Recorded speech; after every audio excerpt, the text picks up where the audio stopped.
Hello, I'm Thomas Easley from Trifecta Coffee Company. We're here in Albuquerque, New Mexico, and thank you for joining us for our fourth coffee interview with notables in the coffee world as we connect over coffee for National Coffee Day for 2020.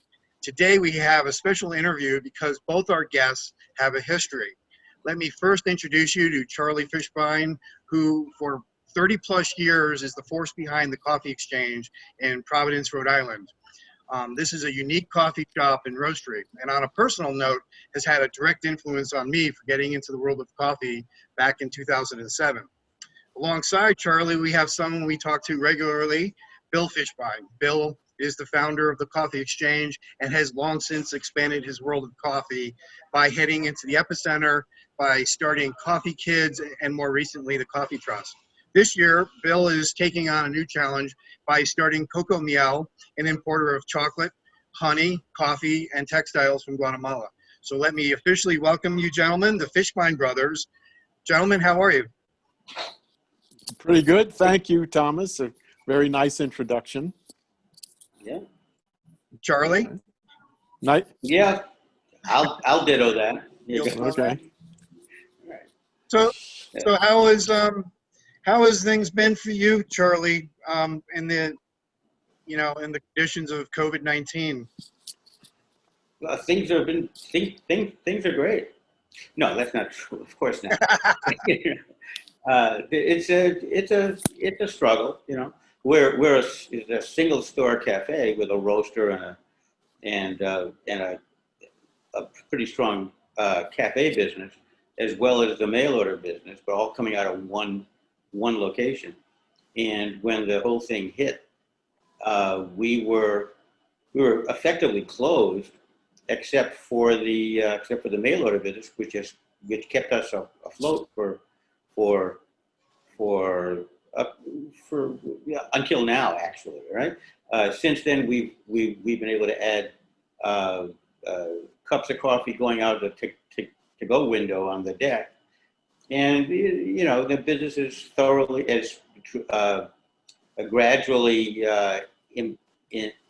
improved. So we're holding our own. It's a bizarre, no different than anybody else out there. It's just a bizarre, strange time. So going back, way back in history, when you were a customer? No, like way before that. Oh my God. When did you first start working at the Coffee Exchange, and did you think you'd still be doing this today? I was actually thinking about this, not exactly that part. I was thinking about the New Year's Day fundraisers that we have, and it was the first one was in 1989, after Bill founded his first nonprofit in '88. And on New Year's Day, we just had our food and dairy vendors donated the food and dairy products. The employees donated their time. I think we had like maybe 2 or 3 employees. Coffee Exchange donated everything else, and so that there was no cost of doing business for that day, and we raised something like $387 or something, right? But and when we did that, we had no idea that we were starting a tradition. But that New Year's Day fundraiser became a tradition where the food and dairy donated their time, the employees donated their time, we donated everything else, and then we added a silent auction where people from the community, merchants, artists, restaurants, all donated gift certificates or works of art and almost anything else you can think of to the silent auction, and that became it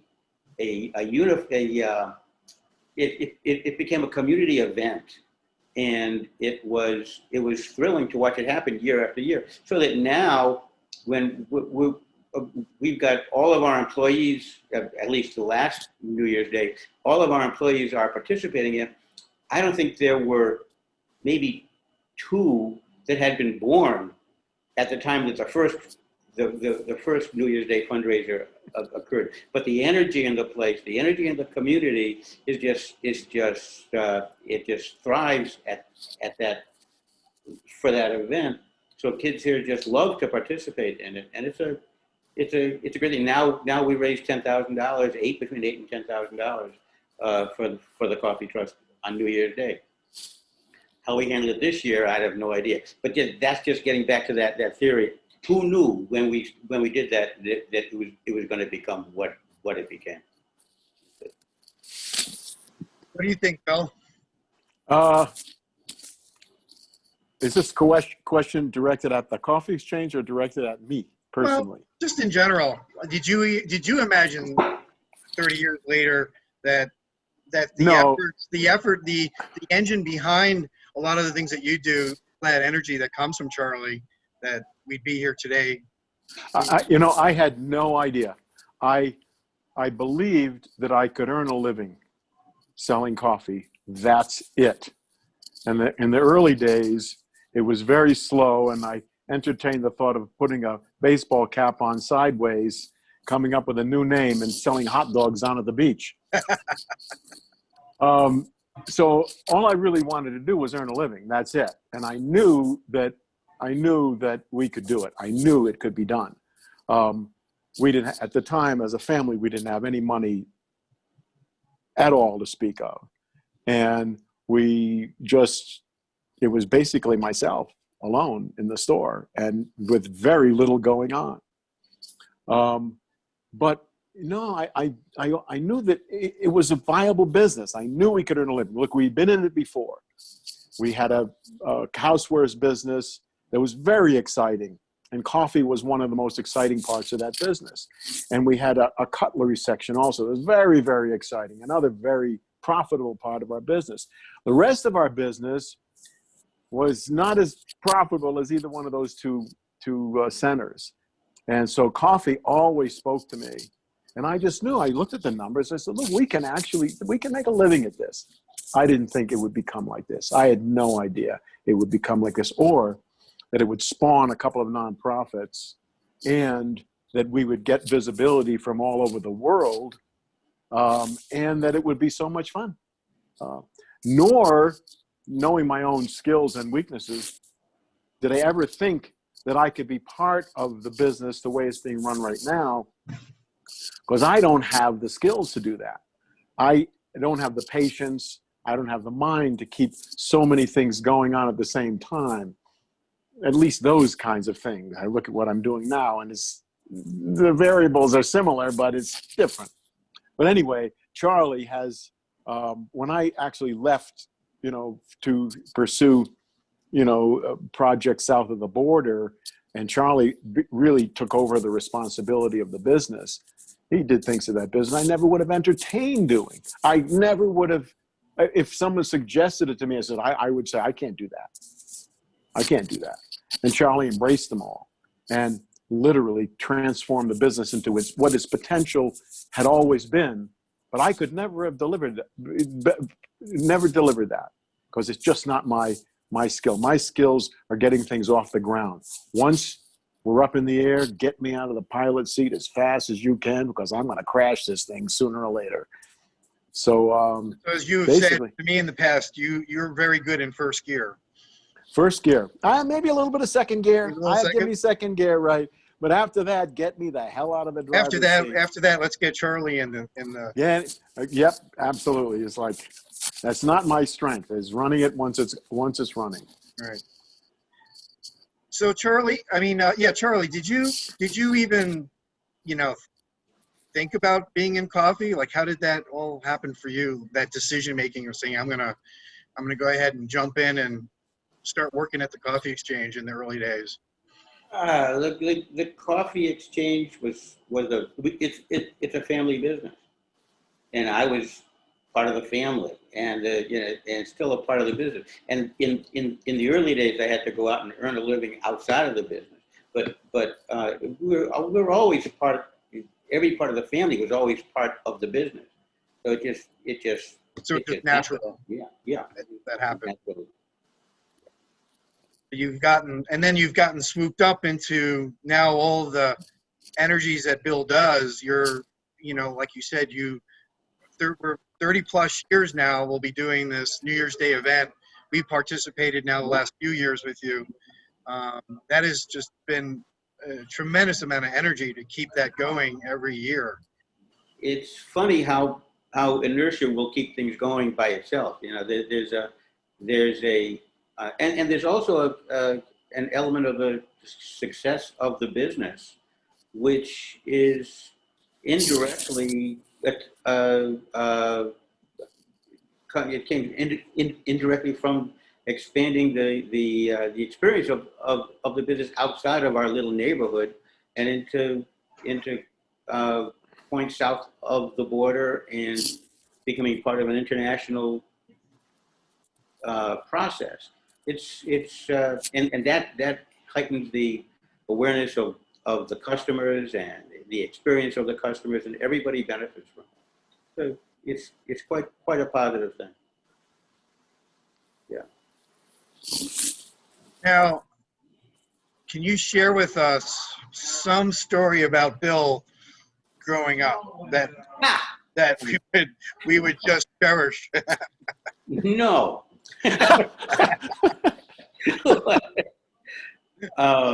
Here's the story about Bill growing up. Yeah. That's not fair, Thomas. Something that might give us insight on how Bill has become the person he is today, maybe. I might have come up with something like that if I had a minute to think about it. Has he always been this adventurous? Huh?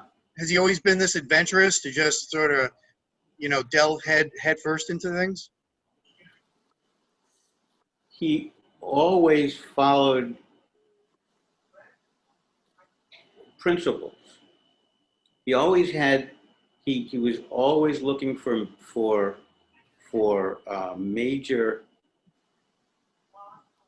That's not major events, but to find to find something that you could do the right thing with, and then follow the principles that would make that work. And I say that without having an example. Okay. But that's always been a sense that I've had about Bill growing up.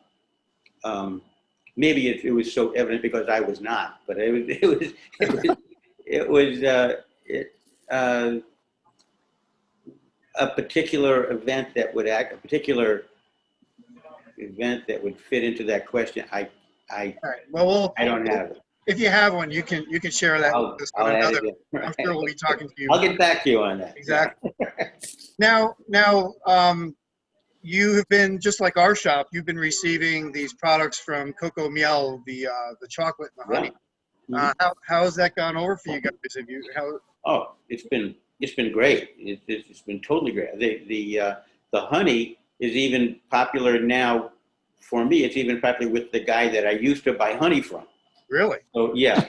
So it's you know, I haven't approached him since the pandemic happened. But just before that, he was looking to buy some. So it'll happen soon. It'll happen soon. Are you just the honey? Huh?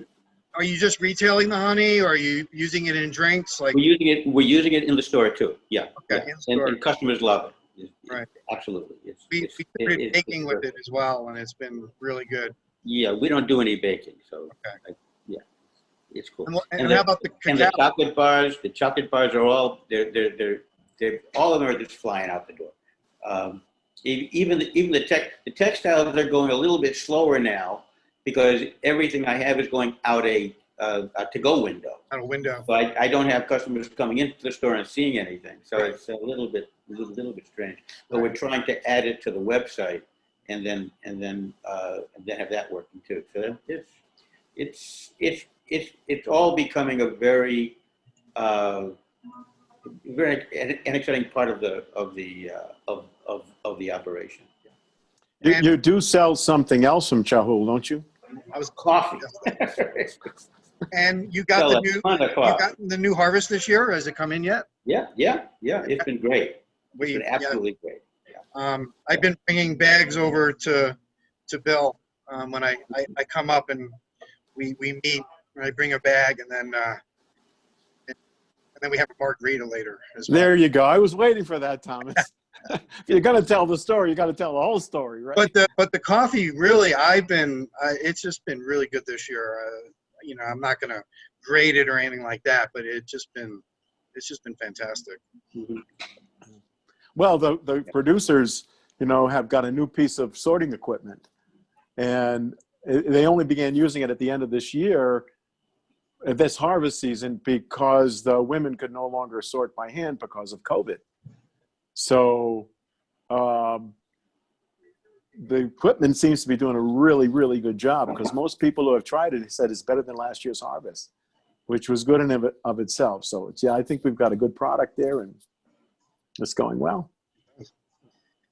So what do you have going for this year then, Charlie? What's on your roadmap besides getting ready for the fall and first cup? Is anything else happening, or? Yeah, well, first cup is like, it's going to be a little bit, could be a little weird, because I don't anticipate being inside at that time. In January, it could be cold, and it should be cold. You know, global warming isn't going to change that much over here. And so we'll do whatever business we do, but it won't be the monumental stuff that we're used to having every year. We're making some attempts now to take our silent auction and going online with it. Okay. Which is interesting, if nothing else. That was actually between our coffee sales and our food and beverage sales. We're running about a third with the silent auction on New Year's Day, and pulling in about $10,000. So it's like this is getting New Year's Day first cup working during a pandemic is going to be interesting, if nothing else. All right. Yeah, we've been thinking ourselves how we're going to do that. We'll brainstorm maybe offline and see, because since we've never done an auction before, maybe an online auction might be kind of interesting to expand it. You know, if we were willing to ship things, you know, to expand it even beyond just Providence. I'm finding, you know, from what I've seen so far, it's going to be, in many respects, it'll be easier than doing the whole thing in the cafe. Right. And that's a little scary to think that we might be going down that road where everything becomes digital, which is not.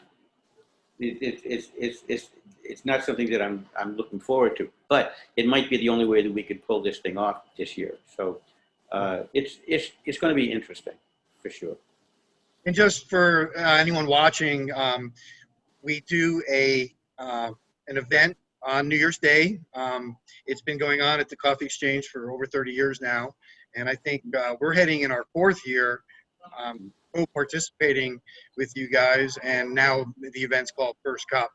And so just anyone watching on New Year's Day, you know, go down to the Coffee Exchange or go on their website, check out how the event's going to be proceeding this year, and both for us here at Trifecta Coffee as well. And we have last year also we had Java Joe's up in Santa Fe participating in First Cup. And was anyone else, Bill? I think just us three. I don't know if Paul did. Paul Gallegos at Cutbow. I don't think so. No. Yeah. But anyways, that's the event, and we're not going to let COVID beat us. We're still gonna do it. So, but thank you, Charlie, for being the force and the power behind that event. I'm really hoping that we can encourage other roaster retailers to join in on us. So if you're watching this, you could definitely contact Charlie at the Coffee Exchange, or myself at Trifecta Coffee, or Bill at the Coffee Trust. So, so any parting words from either of you guys, or anything? Well, yes, I've got a parting word. I'd like to get an opening word. Okay. I mean, you offered Charlie this really, fat question that he could have just hit over the park. Well, you know, I know. and I wanted that question asked of me, And I'm thinking, where is this? And now you're ready to say we're done? Oh, no, we're not done, Thomas. We're not done. We're not done. No. So, Bill, let me ask you a question. Can you share with us some anecdotal story about your growing up with Charlie? That's almost. I've had the opportunity to think of three. Okay. Three. Wow. Right. Okay. The first one is very short. Very short. When we were very small, like elementary school time. That my foot was slightly bigger than Charlie's. That's all. Okay, big deal. But when my mother used to buy clothes for us, she bought us the exact same clothes. So when we walked outside, we looked exactly the same, including the shoes we wore.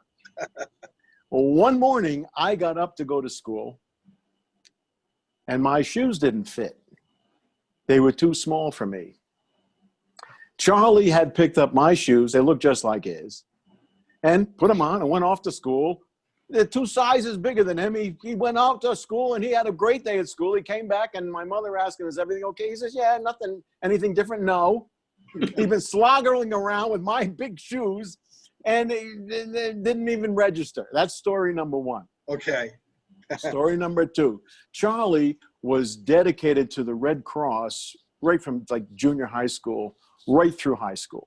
And even afterwards, he worked for the Red Cross afterwards. He was really dedicated to it and volunteered all of his time. He was really seriously involved. I didn't think that was very cool at all at the time. I thought, Charlie, Red Cross, oh, big deal, right? In the meantime, he was like totally committed. And every month or so, they had a meeting in Philadelphia.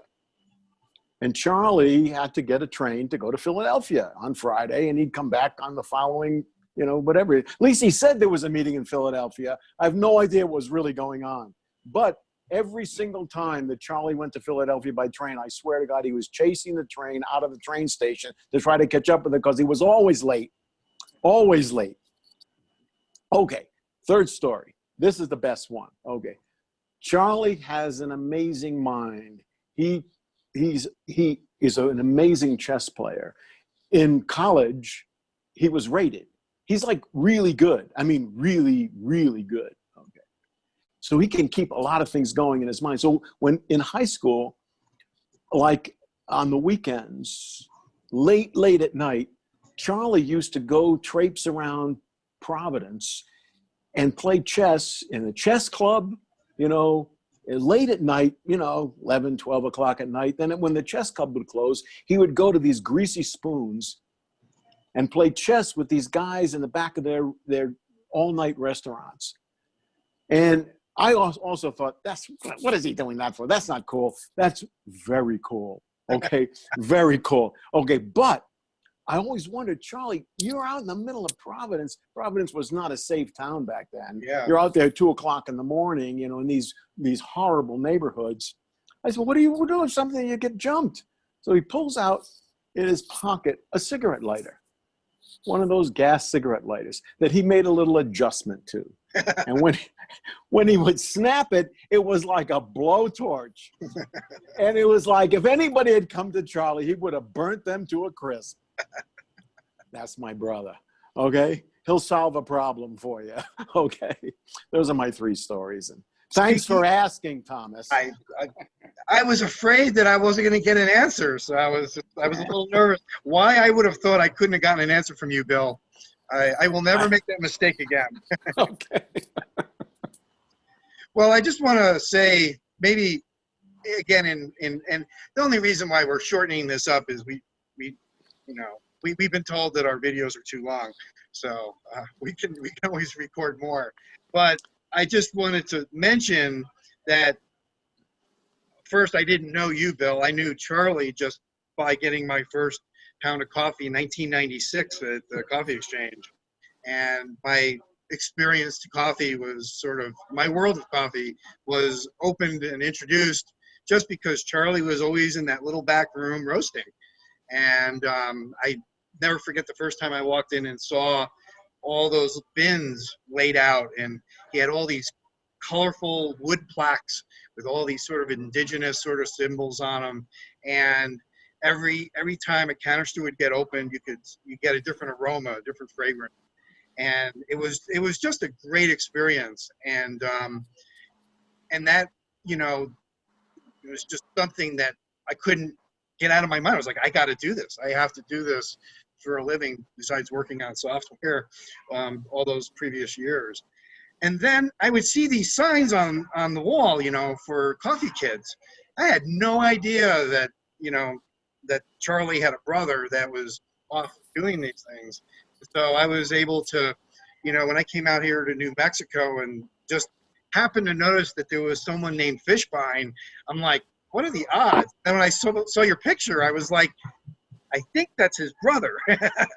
So together, you two have, I think it's just an amazing combination between, you know, the ideas that you have, Bill, and the way you just dive into working on these different projects, and then having this force behind you, you know, from Charlie at the Coffee Exchange, who is, you know, just, you know, it's like my business partner every day.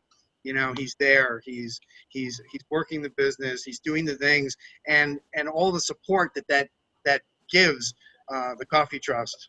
It's a great combination that you two have, and as brothers, and as a family business, the way you two have been able to do this all these years is it's impressive, because I don't think that's not something that happens all the time. If anything, you know, you don't see families staying together in family businesses like you two have. So, well, you know, Thomas, as you mentioned that, it's not easy working as brothers. And we learned how to separate our responsibilities. And when we did that, from that point forward, Charlie's been carrying me for the last 25 years or so. So it's been working out pretty well for me. So. Well, it's a good combination, however it works. So I just want to let you both know that that's been very impressive for me. Well, for us too. So. And for both of us. Yes. So anything else before we wrap up? Want to talk about Cocoameal a little bit, Bill, or anything? Well, yeah, that'd be great. Just a quick notice that we've opened up a for-profit business. The purpose of the business is to buy products from primarily Guatemala, primarily from San Gaspar Chahul, from the coffee producers who are the honey producers, and we're getting chocolate from Guatemala as well, textiles. We're selling them in the States, and we're sharing the profits with the producers. That we just have been kind of fed up with the price of coffee always staying so low, and people in the trade always complaining that the price is so low and price is so low, and nobody willing to pay more than a few pennies more for it. You know, whether it's a fair trade price or a direct trade price, whatever, it's still just a few pennies more. And we wanted to bring the producers into the retail market. We haven't got there yet. We're in the wholesale market, but we're working on getting into the retail market. And once we can get in the retail market, we can share half those profits, half the net profits with the producers on a retail level. Then we'll have accomplished something. And then what we want most of all is for people to copy us. Because we think that the producers are entitled to earn their fair share, and they can do it in the retail market, but not if they're kept trapped in the producer market. So basically, that's the newest thing, cocoameal.org. And so I invite all retail roasters or cafe owners, if you're interested, and I can, you know, just say that we here at Trifecta, we've been carrying the cacao and the honey. We've been roasting the Chalense coffee for a couple years now. Please contact Bill at cocoameal.org if you are interested in getting green coffee or getting the cacao or honey. So definitely would love to see that grow for you, Bill. It's fantastic. Thank you, Thomas. We're looking forward to that. So, well, gentlemen, thank you so much for joining us for this, again, National Coffee Day. We'll be posting this. I can be sharing this video with you, Charlie. You can put this on your website, and we'll have this available at Cocoameal and at Trifecta. And if anyone's seeing this and you've got a roaster that you think might be interested in honey, chocolate, or coffee, please share this with them. We'd be really appreciative. So, gentlemen, again, thank you. Thank you. Thank you, Thomas. Take care. Bye-bye. Bye-bye.